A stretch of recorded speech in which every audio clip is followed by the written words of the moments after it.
Hi and welcome to Radio Out There, and this is Barry Eaton with you.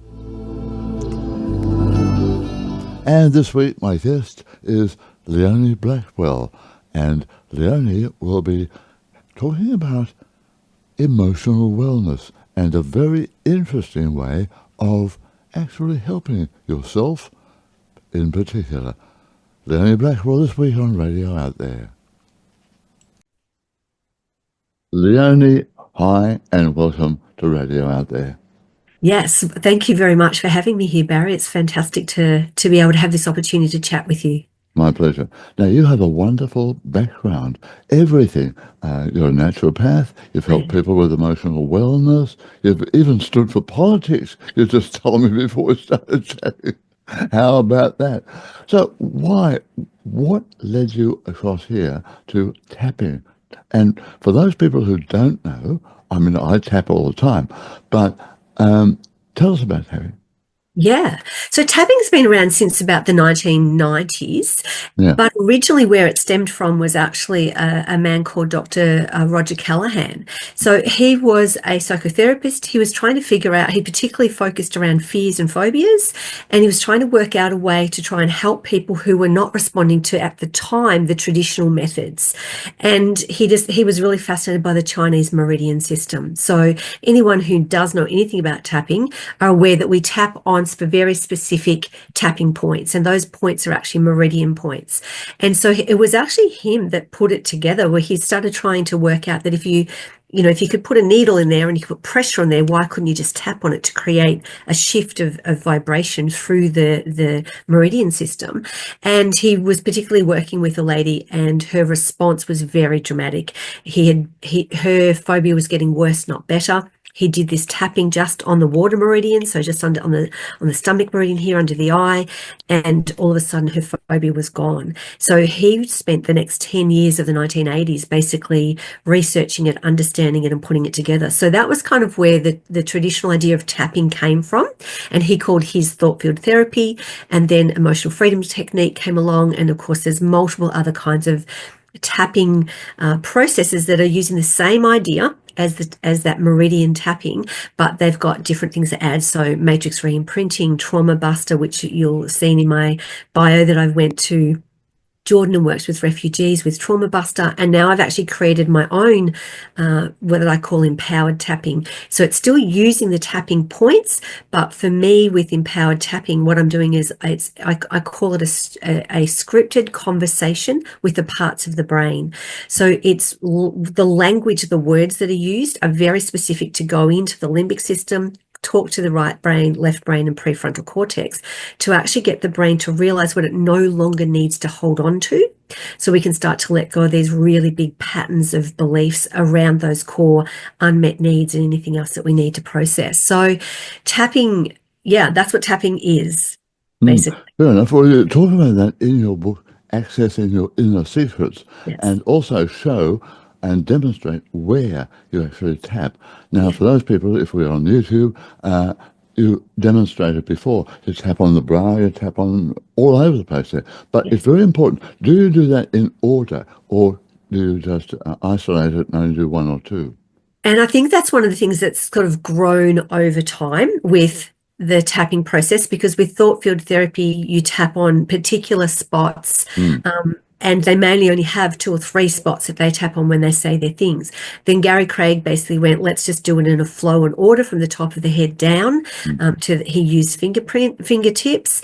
In terms of what I actually do with the empowered tapping, I just use the head and the body. So we start at the top of the head, move to the eyebrow, the beginning of the eyebrow point, around to the side of the eyebrow, or the dip there on the side of the eyes, under the eyes, top of the lip, chin point, the collarbone, so just under the collarbone, under the actual right hand side. And many people will tap both, like on top of their stomach and also on the right hand side on top of their liver, but there's actually really the meridian point closest to the skin is actually just on that right hand side, and then underneath the arms. So I only use 9 points for my tapping, but there are very specific. And I do find with the way in which it's worded, it's really important to start at the top of the head and move through Yeah. each of the spots. And when you read in my book, I actually explain what each of the points do. And I talk about the fact that so the points will actually clear the negative, the imbalance part that's stuck.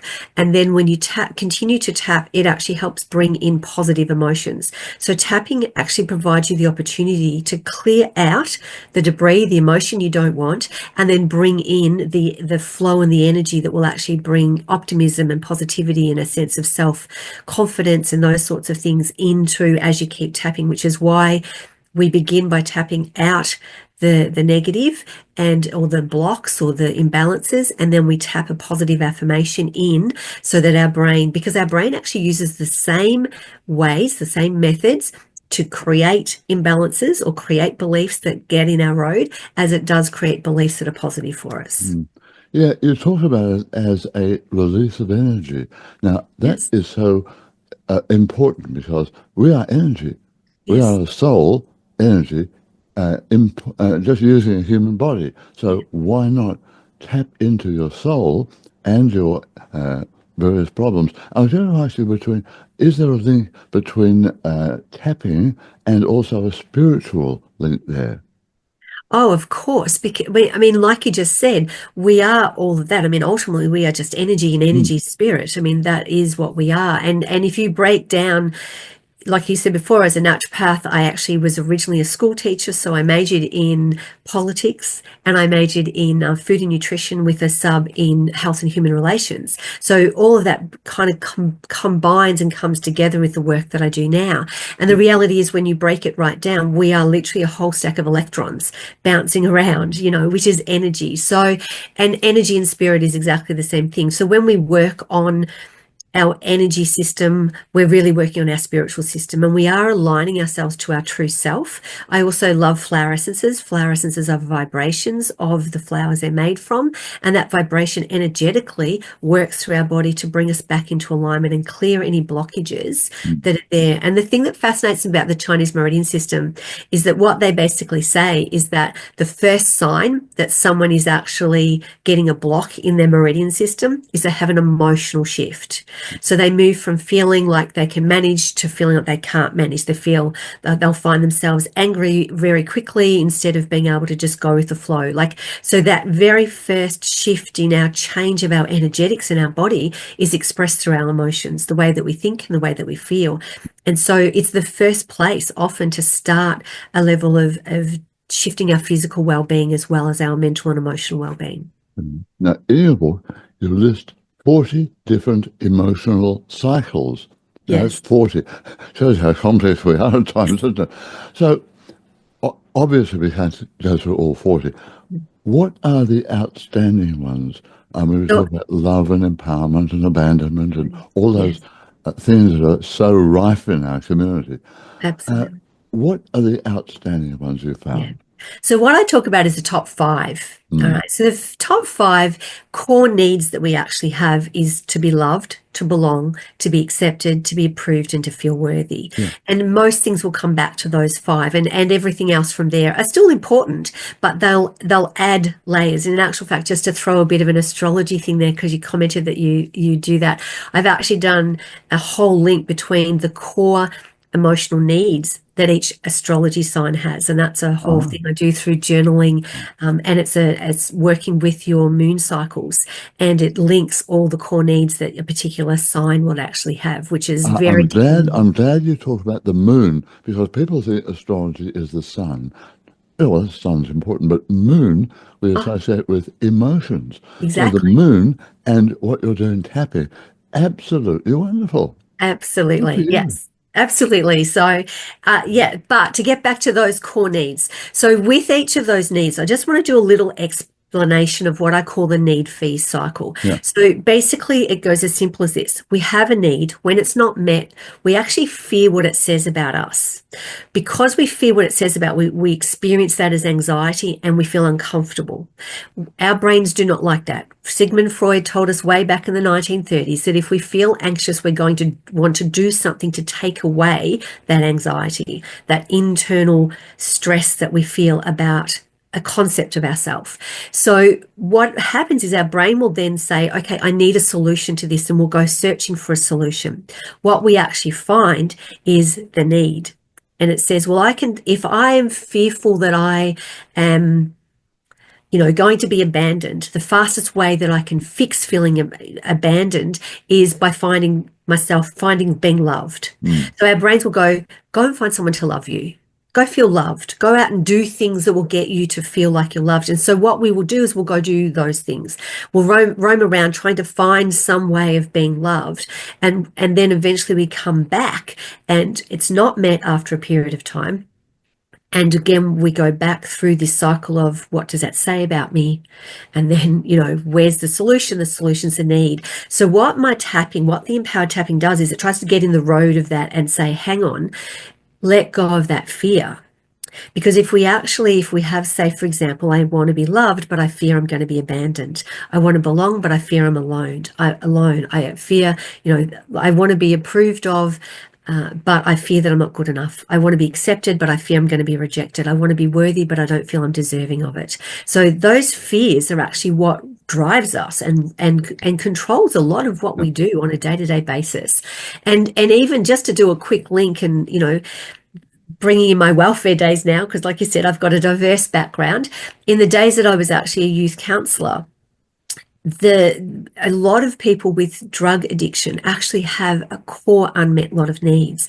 And so a lot of the reasons why they don't get it met is that they use drugs as a way to try and dull that fear that something's wrong with them. So there's so many things that we do. A lot of eating disorders, a lot of everything is all based around these core needs. And in actual fact, if we get more accurate about it, what we're really going to say is it's the fear we have that not having that need met makes us something, like that we're not lovable, that we're not good enough, that we really don't belong anywhere and we're isolated and alone, that there's something unworthy about us. So it's those fears, it's that drives us to create a lot of the behaviors and a lot of the actions and a lot of the emotions and a lot of the words that come out of our mouths are stemming from those fears that we're trying to get rid of. I always work on the thing of fear, F-E-A-R, false evidence appearing real. Oh, beautiful. Yes. You haven't heard that one before? No, I haven't, but that's brilliant. I've used that for ages. Yeah. And a mate of mine did a movie called Facing Fear, and we used that in the movie as well. Yeah. But obviously, if there are 40 different cycles to look at, you don't just sort of tap and think, oh, fear, okay. There is a set of instructions for each of these particular cycles. So tell me, you have come up with almost a sort of a point-by-point way of tapping for that particular emotional wellness.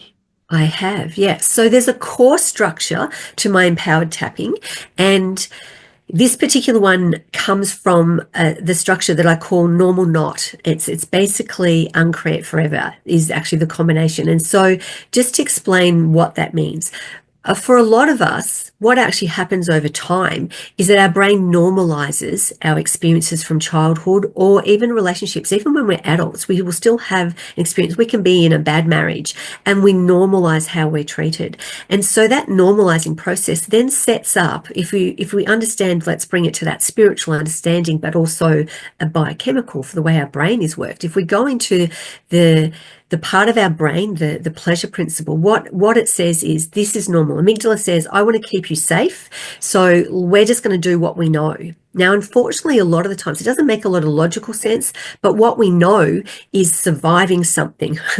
And so what will actually happen is we will continue to be in the same situation, expecting the same behaviors. So if we understand that the soul will bring lessons to us so that we can actually become the best version of ourselves, before we get to the best version of ourselves, we often internalize the bad behavior, the bad treatment that we've actually had and believe it's true about us. So what we want to be able to do is get out of that process. We need to be able to shift that because our soul will keep bringing it. So anything that's in our unconscious that's unresolved, it will literally scream louder out to the universe, out to the energetics of the world to say, this is what I believe. So if we've got this, so we call it a charge in tapping. So if something's charged, a belief is charged. If it's, I don't believe I'm good enough, right? So that's our charged belief sitting in there, but our soul knows that's not true. Our spirit knows it's not true. Our purpose here is to know how enough we are. Then we will draw in experiences and lessons to actually give us the opportunity to let go of the false belief and connect into our truth of being enough. But no, that could be part of karma, because we do come here with karma to Absolutely. face up to, brought back from previous lives. Absolutely. And this is part of what we have agreed to as a soul on Yes. this lifetime. So Yes. that some of the things that you are helping people with here are helping them perhaps to release or work with or dismiss that total karma. 100%, 100%, absolutely. And I find it obviously a fantastic way to do that because, and that's the thing is, it's not punitive. Our experiences are not necessarily there for punishment. They're there for us to learn and grow. So what we want to be able to do is understand that. So when we look at these core bits, so what I've done in the book is for each of those 40 cycles, I start by talking about the fact that it will come into us through three ways, either how other people have treated us, how we treat ourselves, or in fact, how we treat other people, or how we perceive the way that we are being, what other people are doing. So sometimes through our filter, if I've got a filter going, I'm not good enough, right? I'm going to perceive everything. So I could be sitting here having this interview with you where I totally want to be enough, right? Because I'm doing an interview about a book, so I'd want to be that. But if you made a comment or everything you said to me and I was filtering it through this idea that I was not enough because I didn't know I was enough within myself, then anything you said to me, I could then go, oh no, everybody's going to realize that I'm a fake or I'm an imposter or I'm not really good enough. I've failed. And then my mind is going to run with all of these stories. My little hippocampus is going to go throwing out all its memories and go, oh, look, evidence, evidence, evidence, evidence, evidence. This is true. You really are not enough. What an idiot you were to get on this radio and do this interview because look what you've just done. Luckily, I've tapped that. I'm not going to do that. Not going to do that, no. So that's fear. That's what actually happens to us. Yeah, fair enough. Now, what about world events? We're going through a lot of chaos in the world. Is this having an effect on people that can be helped by tapping? Oh, like you wouldn't believe, like I don't even know how it would have got through the COVID pandemic and all the lockdowns if it hadn't been for tapping. It was amazing. So yes, for sure. And when we look at it, we can sort of go, oh, this is a world event, but that whole idea of the macro, micro, whatever's happening out there in the world is also an internal story within ourselves. So again, part of our karma, part of our story, I call it the stick. When we come, we have a little stick with all of our lessons written on it. So, part of our stick that we get there that's actually got what are we personally going to experience and how do we've all turned up now for a reason. We're not here by accident. Oh, no. And these experiences that we're going through are there. So if we've got unmet needs, if we've got fears driving us, we only have to look at that external world and simplify it down, if you like, and say, okay, what's it being driven? All this chaos, what's driving that chaos? And underneath it all, honestly, it still comes back to those people want to be worthy, people want to be accepted, people want to belong, people want to feel approved of. They're still being driven by these fears that there's something innately wrong with them, which is another one of our core, we want to know that there is that we're okay, that we're valued. We still see a world run on these fears. So whether it's big chaotic things or whether it's our internal, the more, I'm a big believer, and I have no doubt you'll agree with me, but if we all get our inside stories right, if we get ourselves sorted, then we can universally, we're feeding our energy back into the world's energy. So the problem is we are so focused on what's happening out there, for whatever reason, most people don't take that inner journey. Yes. Yes, and that's we need because the way in which I can best contribute to the world out there is by being very centered and grounded Yeah. and holding a space of not only just love and acceptance of self, but love and acceptance of everybody. Because when I do fully accept myself, Mm. then I have no need to judge, punish, or condemn anybody else. And I can accept everybody for exactly who they are and the value that they offer to the world in Mm. all their uniqueness. Fair enough. If I can just offer one small thing here, I have worked for a long time with a wonderful ancient Chinese philosopher, Lao Tzu. I don't know whether you know Lao Tzu or not.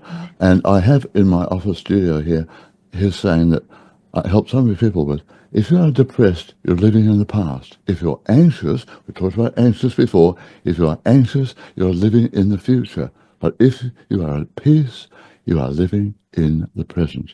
Yes. So why not get there by tapping? Yes, exactly. I mean, and that's the thing. Anything that can help us get to that point is completely valuable for us to do. And everybody's different and everybody has individual preferences of how to get there. But for those people that, enjoy tapping, they've experienced, say, traditional, what I call EFT, they're going to love empowered tapping because we call it EFT on steroids Fair because enough. it really creates so much change in the brain.